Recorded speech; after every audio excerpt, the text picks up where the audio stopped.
yesterday that we may soon have a working coronavirus vaccine. You'd think that news would be greeted with joy on the Democratic side. Democrats believe vaccines are the answer to everything. Shh, don't ask questions. Just take the shot.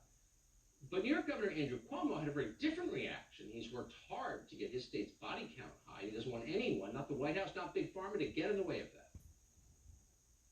The bad news is that it's about 2 months before Joe Biden takes over, and that means this administration is going to be implementing a vaccine plan.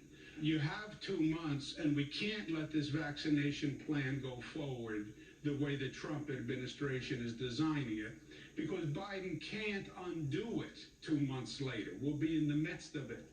And I've been talking to governors across the nation about that. How can we shape the Trump administration vaccine plan to fix it or stop it before it does damage? Oh, so we have the vaccine, but you can't have it because the orange man is still president. Okay. Back in April, when he didn't realize the vaccine might come out while Trump was still president, Governor Cuomo had a very different reaction. Here it is. Well, when is this over? I say, personal opinion, it's over when we have a vaccine. It's over when people know I'm 100% safe and I don't have to worry about this. When does that happen? When we have a vaccine. Dr. Mark Siegel is a Fox News medical contributor. He joins us tonight. Dr. Siegel, thanks so much for coming in. I didn't realize who was president determined the efficacy of the vaccine. Tucker, it doesn't. Now, this is the tale of two men.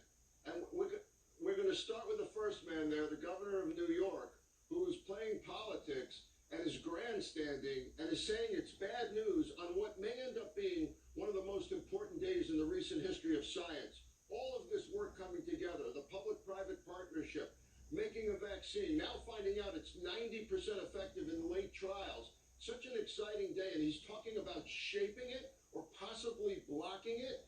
That is the worst because we already have a vaccine compliance problem in the United States.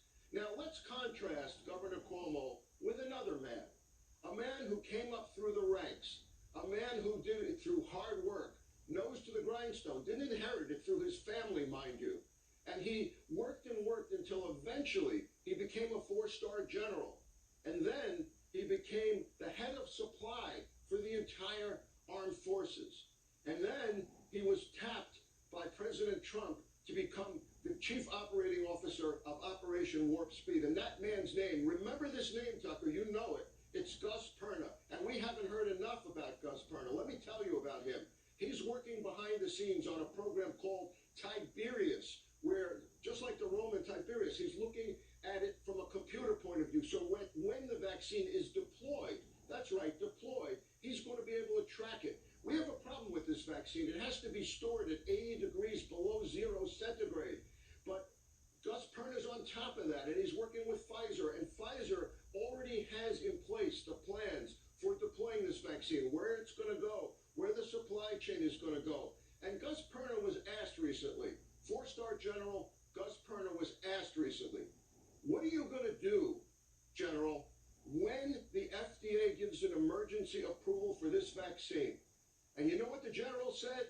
One word, Tucker, execute, execute. And you know what? He said within 24 hours, the first batch of this vaccine is going to be in the right place all around the country, stored with dry ice or potentially with liquid nitrogen. The facilities will be there, the clinics will be there, the hospitals will be there, the pharmacies will be there.